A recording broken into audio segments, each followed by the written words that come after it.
भक्त माता पिता बंधू भगिनी आणि मित्रमैत्रिणी सर्वांना नमस्ते. सर्वांना सर्व काळ सर्व शुभेच्छा. तुमच्यामध्ये आज या शिवराज्याभिषेक सोहळ्याला असणं हा सुद्धा विलक्षण आनंद आहे.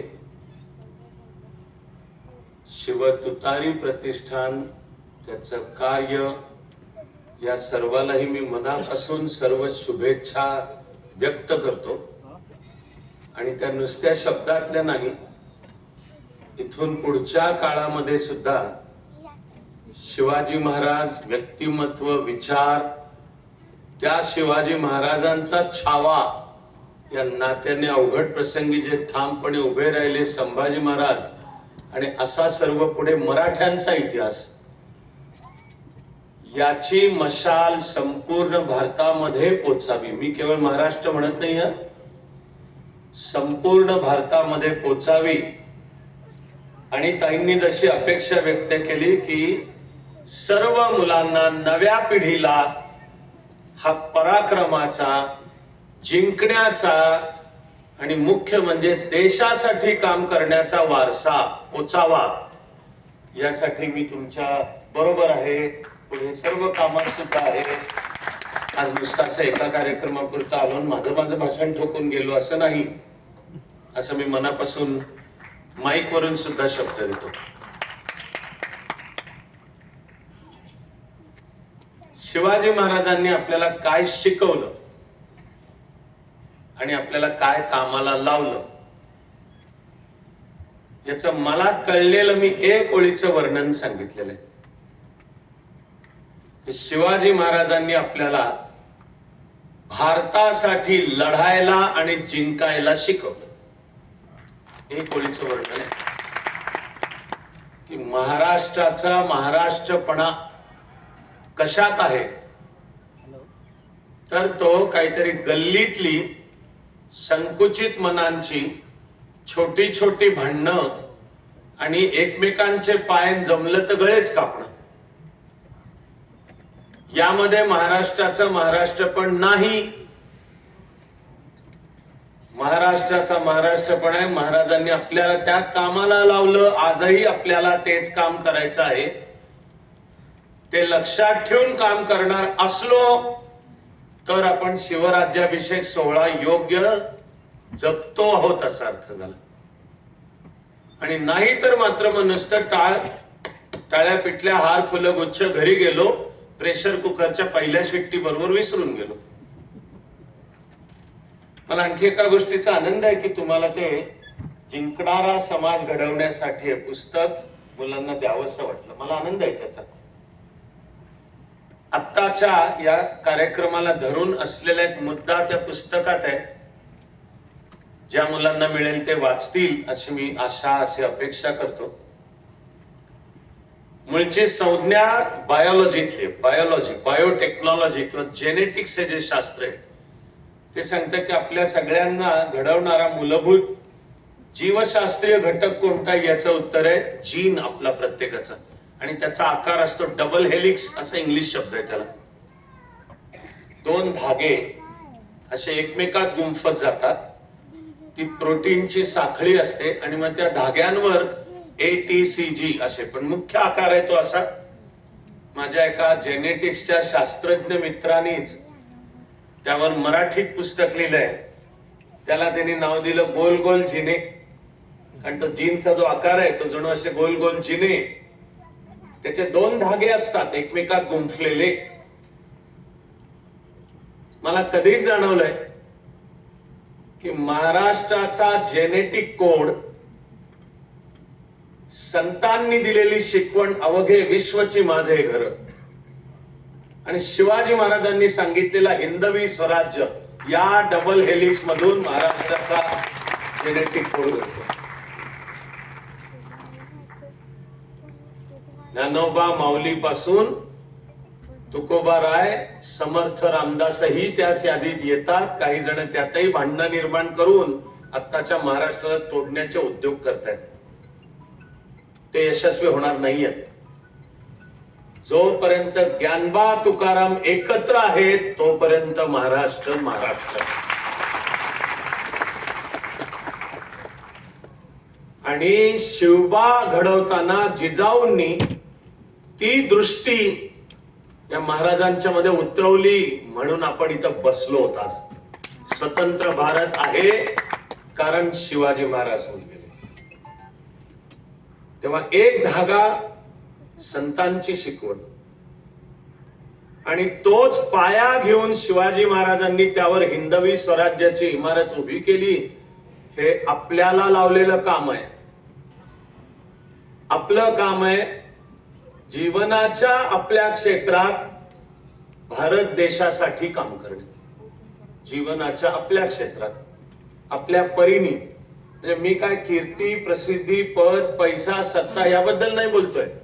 मी म्हणतो मी माझ्या जीवनात जे करतो ते मी या भारत मातेच्या चरणी अर्पण करतोय तर आपल्यामधलं असामान्य कर्तृत्व उफाळून येणारच. भारताच्या इतिहासाच्या त्या अध्यायाचं नाव आहे मराठ्यांचा इतिहास.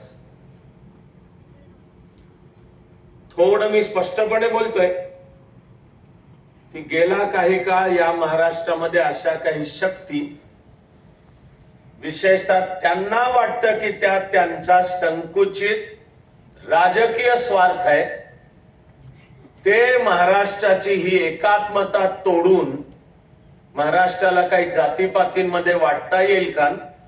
पर संत आणि शिवाजी महाराज आणि मराठ्यांच्या इतिहासाचाही काही जातीनिष्ठ अर्थ लावून इकडं काही पेटवून देता येईल का. पण त्या नादामध्ये माझ्या मतदारसंघातली जातींची गणितं जुळवून मला सत्ता मिळवता येईल का. माझ्या मते हे पाप आहे, हे असत्य आहे, हा अधर्म आहे. उलट संत आणि शिवाजी महाराजांची शिकवण आहे सर्व प्रकारचे जातीभादींचे भेद विसरून आपण सगळ्यांनी एकत्र येऊन या भारत देशासाठी लढायचं. हे महाराष्ट्राचं काम आहे.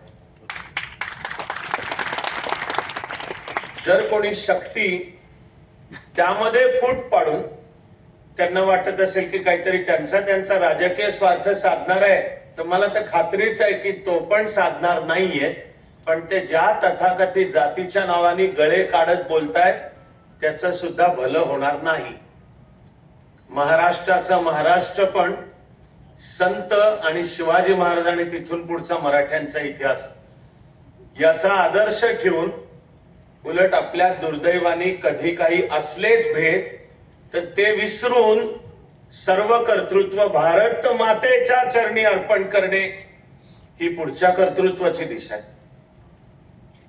मी तर मराठ्यांचा इतिहास याची सुद्धा मी एक ओळीची व्याख्या सांगतो. आयुष्यभर एक ओळीची व्याख्या आहे की मराठ्यांचा इतिहास याची व्याख्या काय आहे तर संतांनी ज्या भूमीची सांस्कृतिक प्रेरणा पकडून ठेवली जिवंत ठेवली पडत्या काळात ही जी महाभयानक आक्रमण होती विध्वंसाचा इतिहास होता. आया बहिणींच्या आबरू लुटल्या जात होत्या मंदिरं तोडली जात होती आणि सत्ता या देशाला संस्कृतीला शत्रू मानणाऱ्यांच्या हातात होती. अशा अवघड अशक्य काळात संतांनी भक्तीच्या द्वारा समाजाला जोडून ठेवलं.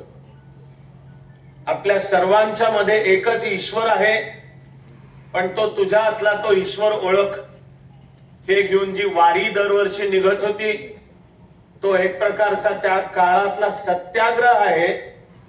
आणि सांस्कृतिक त्या प्रेरणेवर शिवाजी महाराजांनी आपल्या सगळ्यांना कामाला लावलं. त्याचं नाव आहे हिंदवी स्वराज्य. मराठ्यांचा इतिहासची व्याख्या आहे संतांनी सांभाळून ठेवलेल्या सांस्कृतिक प्रेरणेवर शिवाजी महाराजांनी आपल्याला भारतासाठी लढायला आणि जिंकायला शिकवलं. त्याचं नाव मराठ्यांचा इतिहास. आणि तो नुसता भूतकाळात नाहीये तो आता वर्तमान काळात सुद्धा आहे.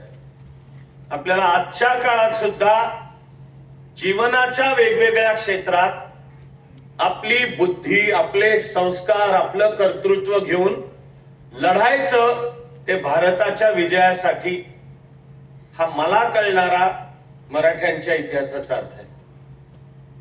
जर आपण हे विसरलो आणि दुर्दैवाने तेही विसरून काहीतरी आपसातच काप्या तर आपण तर दुबळे होणारच आहोत, पण आपण देशाला पण दुबळं करणार आहोत. भारत हे राष्ट्र काय आहे की जे हजारो वर्ष या देशामध्ये एक अखंड संस्कृती नांदत आली. ती वेद उपनिषदांची संस्कृती आहे, ती बुद्ध महावीराची संस्कृती आहे, ती रामायण महाभारताची संस्कृती आहे. मध्ययुगामध्ये भारताच्या सर्व भागात आणि त्या त्या भाषेत व्यक्त होणारे पण ज्यांचा आशय एक आहे असे सर्व संत, गोस्वामी तुलसीदासापासून सूरदास, कबीर, गुरु नानक देव, दक्षिणेतले त्यागराज, तिरुवल्लर, सगळे आपलेच, मध्वाचार्य, सगळे आपलेच. हा देश एक आहे, त्याला विविधतेचं काळजी नाही वाटत, कारण आपले आशय एक आहेत. आणि काळानुसार आणि वेळोवेळी या संस्कृतीवर कधी संकट आली तर प्रसंगी तिच्यावर मात करत, दुःखाची गोष्ट आहे की कधी झाले आपले पराभव, पण त्याच्यावर प्रतिहल्ला कसा चढवायचा आणि मात करायची, त्याचा आदर्श म्हणजे शिवाजी महाराज आणि मराठ्यांचा इतिहास. तो नुसता एका प्रदेशाचाही इतिहास नाही, तो हा महाराष्ट्र भारतासाठी लढतो आणि जिंकतो त्याचा इतिहास आहे. ताईंनी एक अतिशय मोलाचा प्रश्न अत्यंत पोटतिडकीने उपस्थित केला की आपल्या मुलांना आणि नव्या पिढ्यांना याची माहिती का नाही. केवढी दुःखाची गोष्ट आहे की हा जो पराक्रमाचा, देशासाठी लढण्याचा आणि जिंकण्याचा इतिहास आहे तो नीट नाहीच आहे. आपल्या पाठ्यपुस्तकांमध्ये सुद्धा भारताचा इतिहास म्हणजे आक्रमक कसे आले, त्यांनी आपली संस्कृती कशी समृद्ध केली म्हणे, आणि गौरव मुघलांचा, आणि मग राजपूत, विजयनगर, शीख आणि मराठे. अर्ध पान इतिहासाच्या पाठ्यपुस्तकांमध्ये, अर्ध पान मुघलांच्या वर पानामागून पानं गौरव त्यांचा. त्यातल्या भले म्हणे तथाकथित, आता तो सगळा विषय नाही, तसा वेळही नाहीये, पण अकबरावर 10 पानं, शिवाजी महाराजांवर 2 ओळी. जो विजयनगरचा तसाच दैदिप्यमान इतिहास आहे. 240 वर्ष भारतासाठी लढलेली ती पण इतिहासाची मालिका, 1 पान असतं. आणि त्यातला महान राज्यकर्ता कृष्णदेवराया याच्यावर कुठेतरी 4 ओळी. आणि ग्लोरिफिकेशन, उदात्तीकरण कशाचं करायचं? मुघलांचं करायचं. पुढे आपल्याला अक्कल शिकवली जाते की ब्रिटिशांनी भारत एकत्र आणला, नाही तर भारत नावाचं काही नव्हतंच. हे बोलणारे आजही शक्ती येतात आपल्या भोवती की त्यांचा काय, भारत हे राष्ट्र आणि त्याची एकात्मतावर काय त्यांचा विश्वास नाही. ते सांगतात असं काही नाहीच आहे, कधीच नव्हतं म्हणतात.